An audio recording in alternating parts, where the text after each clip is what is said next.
Welcome back to Core Anesthesia. Whether you are a student prepping for tests and boards or a CRNA here to earn CEUs, we are glad you've joined us. For more about us, make sure to check us out on Instagram at Core Anesthesia and online at coreanesthesia.com. Welcome back to Core Anesthesia. I'm Cole here with Tanner, and today we want to do a discussion from our 2022 Student Anesthesia Conference in July. We're so excited to announce that several of the speakers gave us their permission to go ahead and post a recorded session so that those that were unable to attend would be able to benefit from the knowledge and wisdom that they had to pass on. We know it was beneficial to a lot of the people that were able to listen to it live, and we hope it'll be beneficial to you today. Alrighty, welcome back everybody. We are now going to move into our next session 6 of 7. So we're cruising right along through the day. Hopefully you guys have enjoyed all the sessions so far. For me, it's simply amazing how much I continue to learn every single day. Even though I've already covered some of these topics, I just learn so much every time I go back through this content. And I'm really, really excited for this next presentation we have. And I hope that you'll share in that excitement. We're going to move into financial planning. And how does this look when you're going through school, moving out of school, when you graduate, start your career as a CRNA? This is something that I think both Tanner and I have talked so much about. We're really passionate about this side of things, and we really wanted to do a whole session devoted to this. But first, another message from our sponsor. This one is from Memorial Health. And since their founding in 1897, Memorial Health has grown into a regional healthcare leader with 8 affiliates that include 5 hospitals, multiple care locations, dedicated resources, and state-of-the-art facilities, along with nearly 10,000 colleagues. So what does this mean for you? More technology with standardized equipment, more collaboration between our highly trained CRNAs and anesthesiologists, performing more than 30,000 surgeries annually. More state-of-the-art locations with 23 main operating room suites, 6 outpatient suites, 4 cardiac suites, and 6 off-site locations in Springfield alone. Contact Sarah Kilver today at kilver.sarah@mhsil.com to see why Memorial means more for your career. And we'll put that in the chat as well so you can get the actual written form of that. But now I want to introduce our speaker. Our speaker is Henry Sink, and Henry graduated as a CRNA in August of 2020. And he'd realized from an early point in his nursing career that though he was making good money, whether that be as a bedside RN, a travel RN, or a CRNA, it was not about how much he made, but rather instead how much he was saving and investing for his future. And he now attempts to educate other individuals about the link between their income and financial independence. He wants to work to create financial literacy and financial independent resources for individuals at all levels of their nursing career. Whether it's a pre-nursing student who is nervous about taking out the student loans to start for their undergrad schooling, or a newly graduated CRNA who wants to know how to navigate their workplace retirement accounts, investing in different asset classes, or paying down their loans from their graduate program. So Henry's generously given up his time to come talk to us today. Again, I think as Tanner and I have talked about personally, I don't think you'll ever go through a more drastic change financially in your life from when you graduate school and start making then the type of salary that we're going to make as CRNAs. And so it's such a huge and important financial shift. And so we're really, really excited to bring Henry Sink on to give his expertise. So I'm going to add Henry here to the stage. Hello, everyone. How's it going? Can you all hear me? Cole, is that okay? Yes, we can hear you. Awesome. Wonderful. Thanks. Let me just kind of get my bearings on everything here. Wonderful. Okay. So let me just jump right on in. Number one, I just want to thank everyone over at Core Anesthesia, especially Tanner and Cole, for inviting me to this conference today. I'm so excited to talk to everyone. I do have a decent social media following.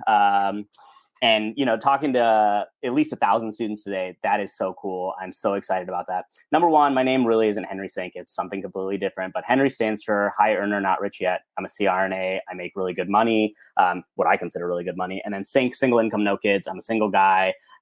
So some of you that have kind of followed along on my journey on social media, you've kind of seen me move quite quickly into the net worth that I have at the moment. It's because I am a single individual and I live a very frugal life. So in case you guys want to know a little bit more about me, I was born in the Middle East in the late 80s. I was born in 89. We moved to Illinois in about 1993. have kind of lived all over the United States. Graduated nursing school back in 2011. I actually graduated from CRNA school back in May of 2020 and started working in August of 2020. So I'm just about to come up on 2 years of working as a CRNA. I've been in academic medicine through my entire working career so far, and it's been great. I really love it. If you do want to get in contact with me, that is my contact information down below at Instagram. You can kind of see the handle right there. It's the_finance_focused_CRNA. Or even if you type in Henry Sink and you just look for my icon, and that's also my email address, henrysinkcrna@gmail.com. Just a little disclaimer, this is not investing advice by any means. I'm not a financial planner and or advisor. I'm just an individual who became more passionate about finance over the last couple of years. And really, it's one of those things that I realized I'm going from making the salary of an RN to making the salary of a CRNA. And how can I get that money working for me? Love what I do, but at the same time, I'd like my time freedom back outside of the hospital. I'd like to potentially, scale back on having to work full time in the future, because I think, being an RN, being a CRNA, being in this type of career field, it's stressful. And at the same time, if we invest early and often enough, we can definitely get out of the rat race a little bit sooner. So during CRNA school, I think one of the biggest things to start looking forward to is, figuring out what is your financial why. So why are you starting to read and listen and watch and learn about financial literacy and financial independence? What is most important to you in your career? Are you looking for that ability to potentially be a 1099 where you're like picking your own hours and dropping in maybe a couple times a week, making really good gross income, but then you're having to figure out, how's the insurance work and how do my taxes work and everything like that? Obviously get a good CPA for that. Or are you more into kind of what I do? I'm a W-2 at an academic center, and it's like I know that I'm, on a set schedule, 313s. Even just this last week, I worked Monday, Tuesday, Wednesday. Next week, I'm working Wednesday, Thursday, Friday. I've got 6 days off in a row. That works with my schedule in life. So do you want to work into your 60s? I think that's another big thing. Majority of us are coming out of CRNA school in our late 20s and early 30s. And it's like, looking forward to it. We're going to have families. We're going to have other hobbies that we want to do. We might have other passions in life that we want to pursue. But it's like, if you're tied to the hospital and having to go in to do anesthesia, then obviously, there's a certain point in your life where that's going to take a hit. I thought that was a kind of funny little meme. The lady standing there, I could be at home right now, because it's true. Some days you will be in the OR and you're like, this is great. But I could be doing something else that is outside of here. Again, spending time with family, doing a hobby, traveling, something that, is a passion project of yours. So really start to think what is more important to you? And then also what's the most important thing to you? Is it your time? Is it your money? Is it your family? Retiring early, making work optional? Some people, they have a goal, they want to, retire by their 40s and then kind of do whatever. And that's definitely possible, I think.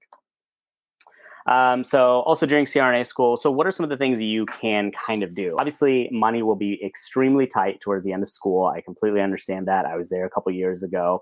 But ideally, you're not coming into school with any high interest debt. Some of the higher interest debts that I'm kind of talking about, it's credit cards, it's car loans. Try to get those taken care of before you can go to school. And then same time, don't even think about taking on more high interest debt, because if you look at your APR on some of these credit cards, they're 20, 22, 24%. On every $100, you're being charged back another $24. That doesn't make any sense to me. So again, don't take on more debt while you're preparing for school. Use your credit cards diligently. And then this is something that I have never understood, because I've never been a flashy person in my own realm, but it's these individuals who are taking on these high luxury cars, and it's great. If you are a traveler and you're making the money, that's wonderful. And then you're going to CRNA school. What's going to happen? Are you really going to want to afford the car payment of a luxury car, the car maintenance? If anything, it's sometimes tires, sometimes the oil changes, sometimes just regular maintenance. That's going to cost you an arm and a leg. So just kind of be thinking about that. Let's see, what else can you do during CRNA school? I've talked to so many people who are I lived with housemates. I've moved back in with my parents. Even for myself, I lived with my sister during CRNA school. It was great. We had the ability to go to school together. We did essentially everything together, as far as going to clinical together, going to class together. We would go grocery shopping, we would meal prep, do everything, siblings do as far as, being in school together. We learned to shop at bulk stores. So Costco was a huge staple for us. Also going to Aldi, Sam's Club, Some of the more local grocery stores, because we were kind of like the rewards members, they would offer us, a 10 for 10. You spend $10, but you get 10, items of produce. That's, I don't know, pretty good deal in my opinion. We also learned to essentially like cook and freeze in bulk meals. So these are all like little things that you can do, which will kind of train you to be ready for when you actually become a CRNA and you're actually making that income, because it's the habits that you start while you're in school can also help you stay out of debt later on. So then looking forward to the future, number one thing, please try to live below your means. There's a saying, don't try to keep up with the Joneses. We all know the Joneses. There are so many individuals out there who you will see leasing the Tesla, buying the 3,500 square foot house for just them and their partner, doing all these financially irresponsible things. And you're like, man, that is great. Like they have made it. Chances are they still have $100, $150, $200,000 in debt. Do I know everything about their financial lifestyle? I do not. But to the best of my knowledge, it's probably better to just get rid of your debt first and then, reap the rewards later. Because I'm assuming, if they're also like leasing the luxury car, living in the big house, chances are they're also not putting money away. So those are the individuals that I'm a little bit more scared for the future, because it's like, if you are not diligently investing your money now when you're in your late 20s, early 30s, you're going to have to keep working, because we'll get into a slide in a little bit, but essentially, if you can invest less now and retire earlier instead of waiting. Waiting is one of your biggest enemies. Time is on your side when you are, in your 20s, in your 30s, because you have that power of compounding.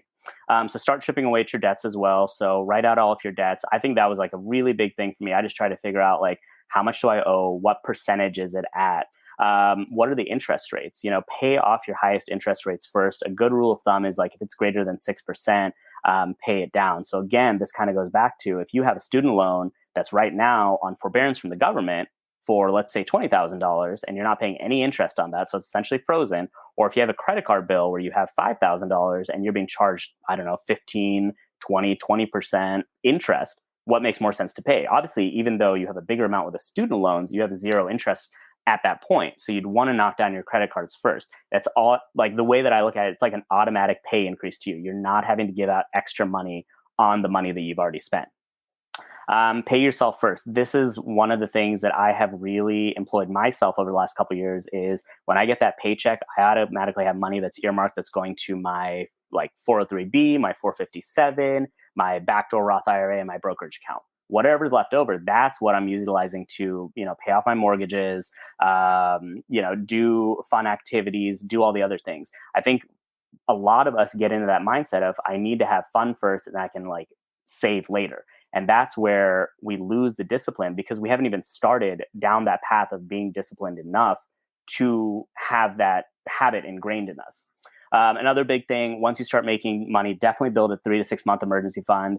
The thing is, we make great money as CRNAs, but something could possibly happen, something catastrophic where you might be out of work. You might be driving to work, you might get in a car accident. Something happens where you unfortunately have to step away from the anesthesia provider role for a bit.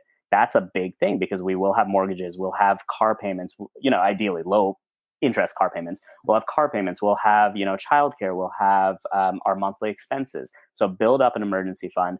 My biggest advice for that is find a high yield savings account. That is cash that is going to sit there. Please do not try to invest that money into something because you'll be penalized if you have to like pull it out. So emergency fund is literally liquid cash, which I'm not a huge fan of, but you need it. But it's liquid cash that's sitting in an account that is ideally growing slowly, but is available in case you need anything. So you're not having to potentially tap into credit cards in case you get in a position.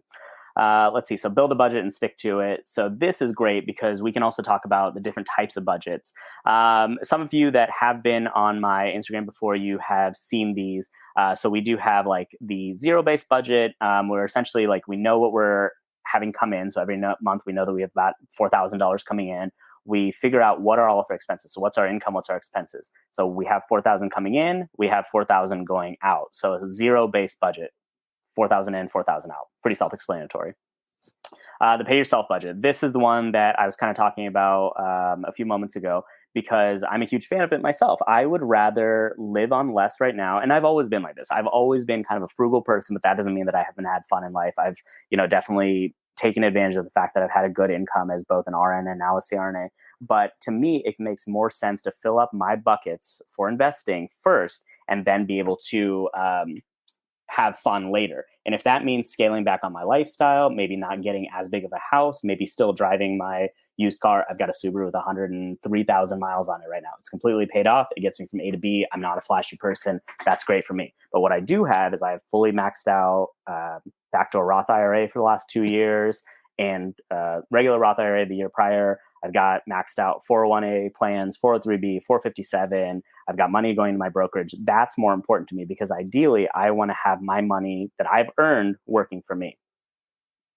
Sorry. There you go. The envelope system budget. Some people just are not good with credit cards. So what they do is they get their money, they cash it, and they say, this is our money for mortgage. This is our money for our monthly expenses. This is our money for fun. And, let's say you have $400 in an envelope for fun. If you run through your $400 by week number 3, then you're not doing anything week number 4. So it's very much something that helps individuals who are maybe like not as exposed to budgeting in the past, some way that you can at least start to get in that habit. The 50-30-20 budget. So 50% necessary expenses, 30% is discretionary expenses, and then 20 is savings and debt payment. Ideal for individuals who are newer to budgeting. It's a simple, straightforward method.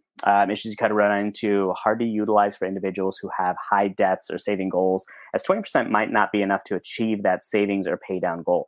Some people are just a lot more diligent with the way that they want their money to be working for them. And so for me, even like 20% is way too low. I need something that's closer on to like 50% at this point in my life, because I know that, again, we've talked about this, time is on my side, and also compounding is on my side. So it's that idea that like the earlier I'm getting money into these accounts, the less I'm going to have to work in the future, because my money will also be working for me. And it's kind of mind blowing, like the way that like some of these accounts can grow. I've got a good example coming up in like 20 slides, because we have a lot of information to cover in 45 minutes. So I apologize. So some of the tools at your disposal, honestly, pen and paper, just write it out. Write out what is your monthly income. More than likely, it's going to be either a W-2 or 1099 or some combination of the both. Some of you might have a side hustle, do whatever, but like how much money are you actually bringing in? Write out, what are your expenses, right? What is your mortgage payment? What is your car payment? How much is childcare? How much is food? How much are all the other little things that you have going on at home? And try to figure out the best way that you can utilize a budget for that. Again, spreadsheets, Google Sheets is great. Microsoft Excel is great. Whatever works for you in your unique situation. I know people that are just better at handwriting things, and that's why they end up utilizing the pen and paper method, versus some people are just better at looking at Excel spreadsheets and saying, okay, this is how much money I had come in. This is how much money I'd go out. This is what's left over. How can I utilize that better in the future?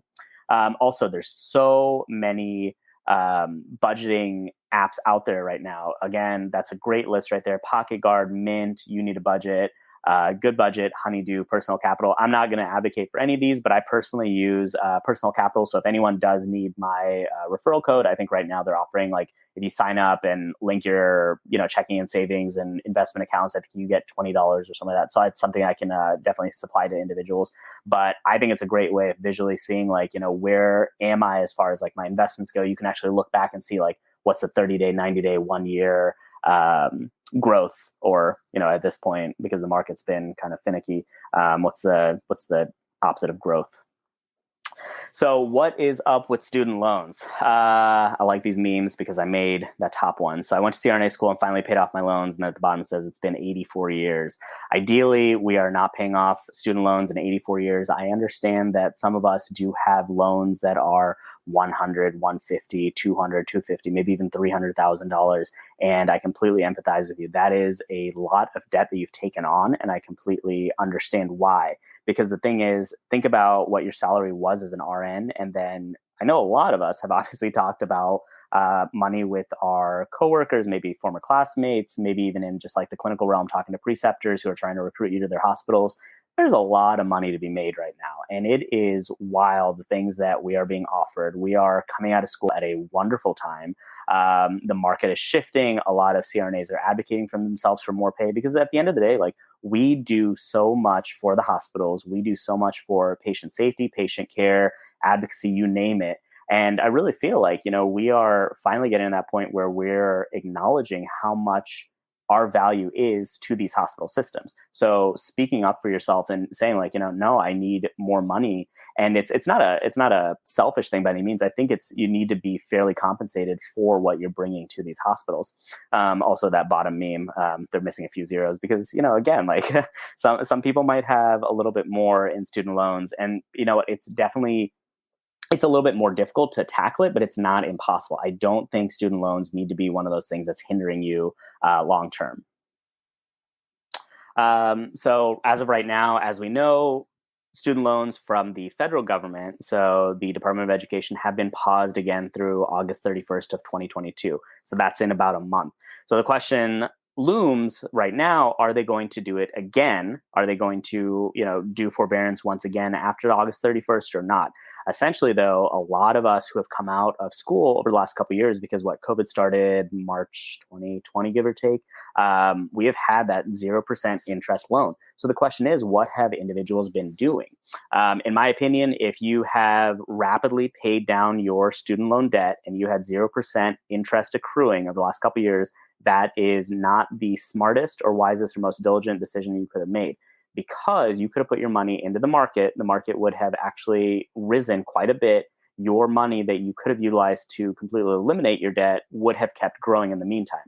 So it's really interesting if you really think about it, because it's great. It makes you feel good when your student loans go from, let's say, I'm just going to use $100,000 to zero in 2 years.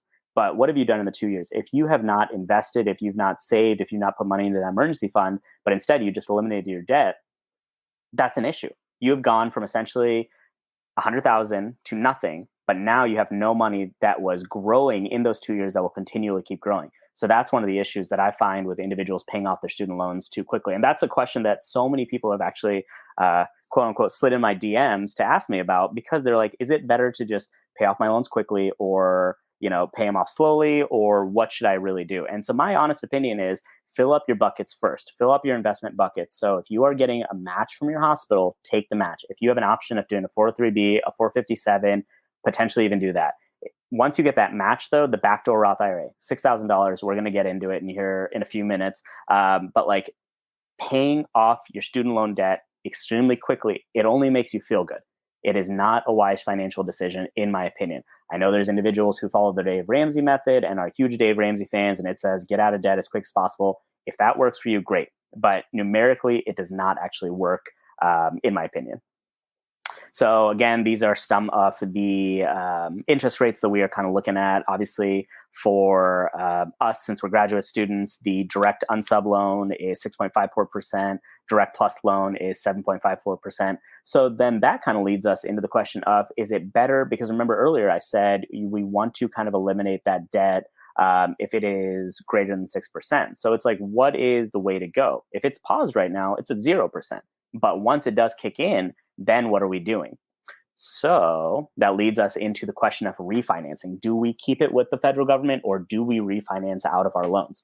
So again, it's a matter of asking around and figuring out what are the different loan products, private loan products, that are being offered right now. We'll get into it in a moment, but there's a huge difference between keeping government loans, which right now, as we saw, interest rates have been paused for about 2 years, versus going private. Because if you go private, the private companies unfortunately do not care who you are, what your circumstances are.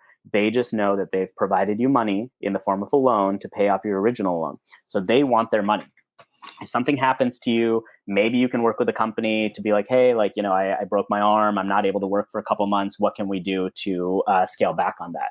But for the most part, these companies, like, they want their money. And so same thing, if you had refinanced your loans in, let's say, 2020, and you missed out on that ability to keep your loans with the federal government, you have had to pay throughout the last 2 years. So that's just something to keep in mind. So essentially, as we pointed out, federal private loans are paid off by the private lender. The private lender then issues you a new loan. Ideally, it's at a lower interest rate and better payback terms. So this is good for individuals, consistent and steady source of income, aka CRNAs, individuals looking to save money by paying less in interest. If you can get like a sub 4, maybe even like 3% interest, I think that's great. If you need to stretch it out over a certain amount of time, that's great. One of the big things that I would ask for is, is there any prepayment penalty? So can you, like, if you just have, some kind of windfall where you've got $5, $6, $7,000 just sitting in an account that you're like, well, I mean, I guess I could pay off my debt if you really wanted to. Again, I'd advocate for investing over doing that. But if you've got cash sitting there that you just want to do, can you do that without being penalized by the company? So who shouldn't refinance their loans? So individuals who want to participate in the PSLF, which is a public service loan forgiveness program. So essentially, if you work for, I think it's like a lower socioeconomic environment for up to like 10 years, or like a non-for-profit hospital, there's different stipulations that you have to meet for that. Your student loan is going to essentially be wiped out. But once you go private, then I believe that's one of the issues that they have is your money is now with a private company. PSLF is sponsored by the government. So the government won't retroactively go back and be like, oh, your money's already with a private company. Let's just take you back into PSLF. So that's something you really need to be cognizant about. And chances are, I mean, if you're coming out of the CRNA, you're going to be working for at least the next 10 years. If you enjoy something in a more indigent community or a lower socioeconomic community or like a safety net hospital, that might be in an ideal place for you because they also have really good financial benefits when you are starting your jobs. So obviously, if you already have like a lower interest rate, it might not be the best idea to refinance. So just looking at that math on the screen, depending on, I would go the lowest one. If I can pay less over time to be able to then get out of debt, that's a big thing for me. Also, individuals who are almost done paying off their loan, why would you take on another loan to extend it out just to get a cheaper payment? If you're a few $1,000s away, we make more than enough money, just knock it out. Obviously, again, it's balancing that idea of like what's better, to invest or to pay off student loan debt. So, kind of take that into consideration. And then refinancing can also add more time and interest payments to the amount that you owe. So what are some of the pros of refinancing? So obviously the lower interest rate that we talked about and better repayment terms, so you can have major savings. If you get bored, I would definitely Google just like, paying off loans with federal government versus refinancing. And there's people out there who have blogs who have talked about this. Like, this is what I started with the federal government, and this is what I'm down to with private loans. Again, it is very much, and that's a great thing. So that's one thing I actually didn't even mention. This is a conversation about like personal finance. If it personally works for you, that's great. If it doesn't, just because it works for your friend may not work for you, because everyone is in a different financial position. So that's another thing that you also have to remember. So obviously run the numbers, make sure that you're completely aware of the math before you sign up for any of this. So if you don't have high enough credit score, you can apply with a cosigner. That's pretty big. Improving your debt to income ratio and credit score and help secure even lower interest rates. That's a big thing. That's also why we want to, when we're using credit cards, obviously utilize like less than 30%. So if you have a limit of, X, you want to use less than 30% of that. Also consolidation of your loans to one lender at one interest rate, and then flexible loan terms are some of the pros. So then that leads us into what are some of the cons. Lower credit score might mean that you need to take on a cosigner, which, can be kind of difficult for some people to speak to, even like their parents, be like, hey, like I've got all this debt and I want to refinance. Do you mind being like the cosigner on my private loan? Some parents might, be very against that. So just be aware of that. Also, the lower monthly terms and longer repayment, the borrower will pay more over the life of the loan. And then refinancing with a private company locks the borrower into a specific and rigid payment plan. Again, right now, loans have been in forbearance with the federal government. Chances are that could go away, but you haven't paid any interest in the last 2 years, versus with private companies, you've had to pay. And sorry, I'm kind of going a little bit quickly. I, number one, talk very fast. And then on top of that, we have like 20 more slides to get through. So I'm trying to be very diligent with my time. So how often can I refinance my student loans? There's really no limit to how often you can refinance your loans. There's no origination or application fees. So there's no like hidden costs to the borrowers. And then if your credit score increases, it can be worth it to refinance your loan to get a better, lower rate. So do your due diligence. Again, ask your friends and family who have they utilized for their loan services. Shop around for the best deals on rates and loan terms and other fine prints. Utilize a student loan refinancing calculator to figure out how much you can save by refinancing, and then obviously apply to multiple lenders. So some of the lenders that I just found in a quick search: Sallie Mae, Ascent, SoFi, College Ave. I feel like a lot of people go with either Earnest or SoFi these days. Again, not advocating for any of these companies. I'm just kind of telling you what I've found. Obviously, look into the public service loan forgiveness. It's not for everyone. I know some people want to live in the city and work a 1099 job and work at a surgery center and this and this and this. And if that's not for you, it's not for you. But for other individuals who are very dedicated to this idea that I can pay off my debt in about 10 years by working with a underserved community, and in the meantime, I can be investing, it might be a great option for you. So just Google public service loan forgiveness, understand that it's through the government. So there are certain stipulations that you have to meet.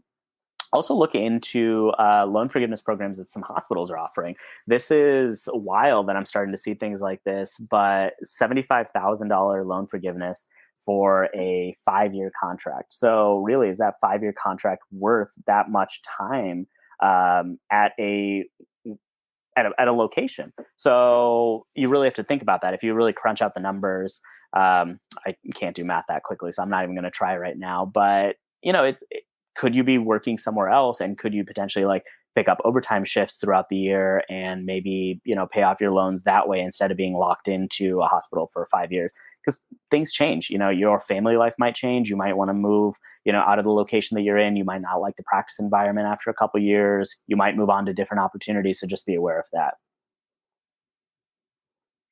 So this is a hot topic right now, but inflation. This is like the thing that we are trying to combat right now. I think that's a really big thing to involve in an investment conversation. So by definition, inflation is a rise in prices, which can be translated as a decline of purchasing power over time.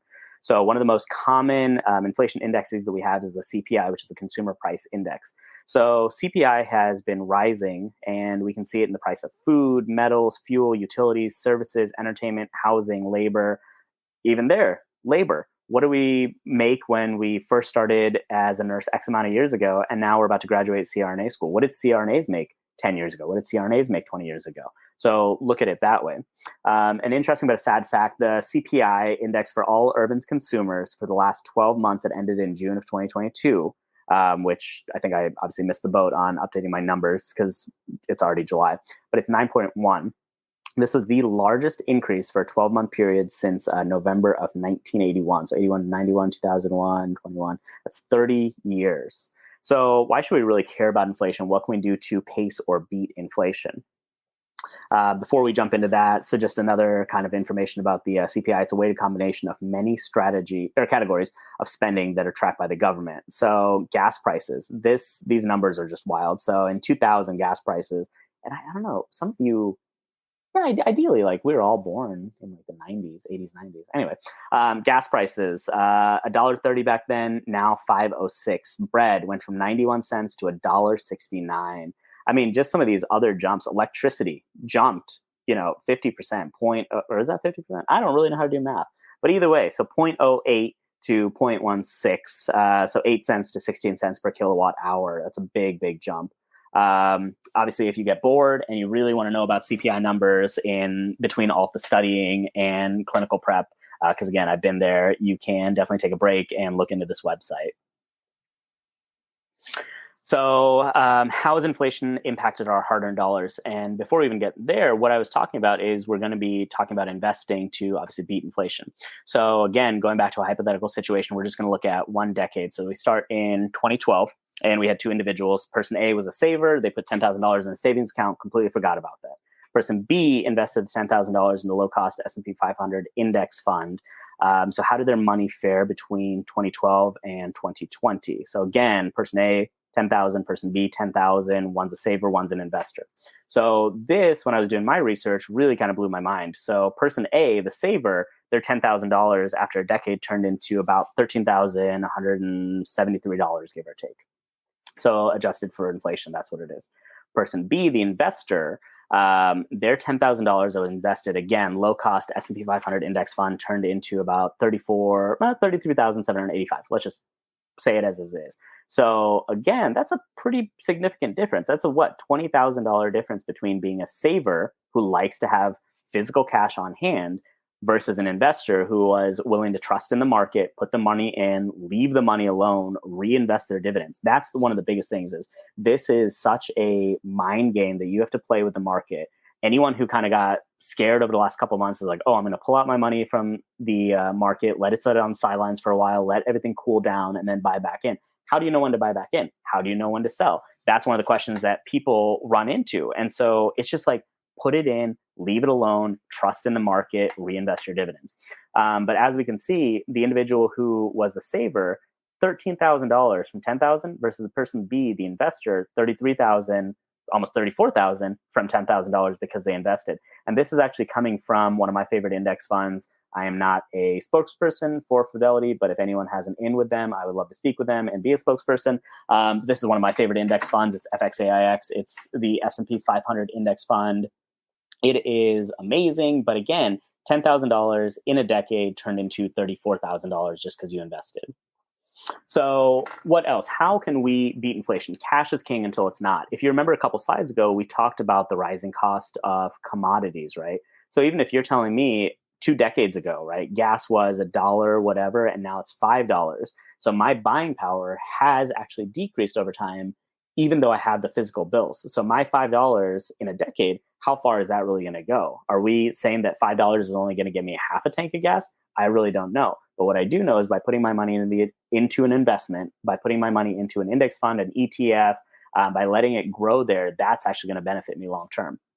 So invest your cash because it's losing value just sitting in a checking or savings account. So the question is then, what are some of the good vehicles to propel our money going forward? And so again, you can look on that column on the furthest right-hand side, investing, stocks, bonds, real estate, preparing for your own retirement. I'm a huge advocate of the Roth IRA for individuals that make less than a certain amount, and obviously a big individual and supporter and advocate for the backdoor Roth IRA, which is what I think every CRNA should have. Kids College Growth Fund, that's where we're talking about 529 plans, and then also growing your next egg. That's your 401k, your 401a, your 403b, your 457, all amazing things. And then again, just another visual. So, you're saving your cash. In 30 years, you have 145,000 per this example right here. What could your cash have been worth if you invested it? 66,000. I'm sorry, 666,000. Yeah, I can do math. So what are some of the tax deferred versus tax free accounts that we're talking about? We'll start off on the left-hand column. So the tax deferred accounts would be things like your traditional IRA, your SEP IRA, 401k, 403b, 457. Those essentially you are getting a tax break now and a deduction later. Tax break now, deduction now, and then you're paying taxes on it later. So those are tax deferred. You're deferring your taxes until you go to withdraw that money. Ideally, it's in retirement. Then on the other column, this is a column that I'm a little bit more in favor of. I love the Roth IRA. I had a Roth IRA from the time I was a nurse. Now I utilize the backdoor Roth IRA, which is right underneath that. We will be talking about that because I know a lot of people get excited when they hear that, oh, I can still contribute to a Roth IRA as a CRNA. You also have Roth options for a 401k, a 403b, and a 457. So what does Roth mean? Roth just means post-tax. So you can see you have a traditional IRA on your left column. You have a Roth IRA on your right column. Traditional IRA, pre-tax, Roth IRA, post-tax. IRA stands for individual retirement account. So Roth is a post-tax individual retirement account. Roth 401k, post-tax 401k. So you don't get a tax break. So that is one of those things you need to be aware of. But you do get to not pay taxes when you go to pull out your money in retirement. And I think that's a really big thing that a lot of people overlook is like, should I be paying taxes now? Should I be paying taxes later? Again, this is my personal opinion. I'd rather just pay taxes now, be done with it, know that I've got tax-free money coming to me down the line. And guess what? If something happens to me, I've got beneficiaries who they will inherit my tax-free money. And that's another big thing because I have family members who I'd like to look out for. And that's this idea of generational wealth. Coming here to the United States as an immigrant and knowing that I've had such support from my family, and I come from a very loving family. I absolutely adore them. I want them, and I don't have any kids of my own. I don't have any nieces or nephews, but I've got, kids of my cousins. I want them to be able to benefit from the fact that I had enough foresight to think I want to retire comfortably, but if I can't retire, then they have money coming their way. Looking all the way down the line, investing in a 529 plan is like needing oxygen on an airplane. Handle your own accounts first before funding your children's. So that's why I included this little meme. I've seen so many CRNAs and other individuals just stop contributing to their own retirement funds because they say like, oh, like I need to start contributing to my kids. It's like your kid is just born or your kid is 1 or 2 years old. They've got time. They've got 16, 17, 18 years on their hands. If you educate them the right way, if you support them the right way, if you encourage them, when they are in high school and you tell them about scholarships and you tell them about different high income opportunities for if they want to go to school, or even if they don't want to go to school, there are chances that you can paying their 529 because you want to invest as much as you can yourself. Obviously contribute to it, but don't completely stop your own contributions just to fund the kids' 529 plan. So you want to handle your own business before you jump in and handle your kids' business. Sorry, I'm just trying to focus on you guys, but I got a text, so I just want to make sure I'm not going over time or anything like that. So this is where we jump into the conversation about the backdoor Roth IRA. Again, Henry, higher earner, not rich yet. So this gentleman is tiptoeing along the line. He loves the backdoor Roth. So what is a Roth IRA? It's a special type of tax advantage individual retirement account IRA. So contributions are made with after-tax dollars. So that means when you look at your paycheck, the big number that you see, that's your gross income. The small number that you see, it's your net income. You've already paid tax on it. You've told this is money that's maybe sitting in a savings account, a checking account, but you've already paid taxes. It is cash that is in hand for you. So what's the benefit? Contributions and the earnings on contributions go tax-free. So earning and contributions can be withdrawn tax-free after the age of 59. It also assumes that the account has been open for at least 5 years. You have no required minimum distributions, RMDs, versus traditional IRAs do, and they require you to take RMDs. So heirs and other than the spouse have to take an RMD on Roth IRA contributions and earnings. But at the same time, once you get to 59 and a half, let's look out for yourself first. If you have been contributing to your Roth IRA from the time, or your Roth or your backdoor Roth IRA, let's just say backdoor Roth IRA, let's say you're starting fresh at the age of 30. So 30 to 40 to 50 to almost 60. So you've had 29 and a half years to contribute those funds. You are looking at a pretty sizable chunk of money that's like coming your way, and you can enjoy it. Am I saying that you need to be an absolute penny pincher when you're in your 30s and 40s and 50s? Absolutely not. But the thing that blows my mind is people often forget what are the amounts that you have to contribute to a Roth IRA. As of right now, you can max out a Roth IRA with $6,000 post-tax. $6,000 over 12 months is $500 a month. If you as a CRNA cannot come up with $500 a month, there is a problem somewhere in your budget. That is the honest fact of the matter. If you are fussing about $500 as a CRNA that can go into a backdoor Roth IRA to grow interest-free, that is an issue. And you need to figure out where are the holes in your budget, where are you spending too much that you have more important things to do with your money than put it into something like a backdoor Roth IRA. And that's the soapbox that I'm going to, be on. That's the hill that I'm going to die on. Because the thing is, like, we make really good money as CRNAs. No matter how you look at it, we make such good money that you need to be able to be funding this account. So a lot of people have actually approached me. I thought CRNAs make too much. And this is where I put my hand up and I get a little frustrated, because that is correct. We make too much to fund a Roth IRA. That's why we're utilizing the backdoor Roth IRA. So more often than not, our modified adjusted gross income, the MAGI, is higher than the contribution limits for a Roth IRA. So we have to utilize the backdoor Roth. So for new grads who also started working towards the end of the year, you have to calculate your modified adjusted gross. So for myself, this is the example that I was in. I started working in August of 2020. I didn't have any earned income between January and August. Then I had earned income between August and December. And that's a really important thing. It has to be earned income. So when I started working as a CRNA in my first job in August of 2020, I made sure I'm going to make less than the contribution limit for that year. So at that point, that first year I was working, I utilized a Roth IRA. From there on out in 2021 and already 2022, because I knew that I'm going to make over the amount for 2022, I've already maxed out my backdoor Roth IRA. So what are the income limits we should be aware of?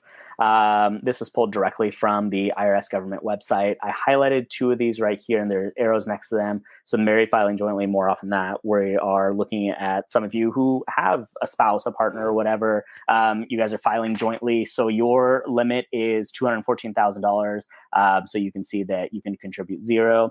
And then single head of household, this would be such as myself. I'm a single income, no kids type of person. The income limit is $144,000 at your adjusted gross income. So I can contribute $0 to, again, this is a Roth IRA. So that's why I had to utilize the backdoor Roth IRA. So why should I fund a backdoor Roth IRA? It's one of the easiest ways for CRNAs and other high income earners who can put away tax-free money for retirement. Taxes are paid when the funds are contributed to the account. Again, this is coming out of your already paid money. It's money that's sitting in your checking account, money that's sitting in your savings account. If you have money under your bed, number one, that is a terrible idea, but take that money out of your bed and put it into your backdoor Roth IRA. So taxes have already been paid, so withdrawals are tax-free. I mean, that is huge. Also, this is Avril Lavigne at the bottom. So I don't know if some of you remember, but she had that song and she said, why'd you have to go make things so complicated? So is the backdoor Roth IRA complicated? It is not. So let's actually take a look at just the steps that you need to do. It is so simple. And I think this is probably one of the highest value slides in my entire presentation deck. Please take notes on this. I think if you're on Instagram and you follow me, there is also a post that I've made about this because I talked about it for this year about how I did it. And so far, everything's going just fine. So steps to fund your backdoor Roth IRA. You open a traditional IRA and Roth IRA account at the brokerage of your choice.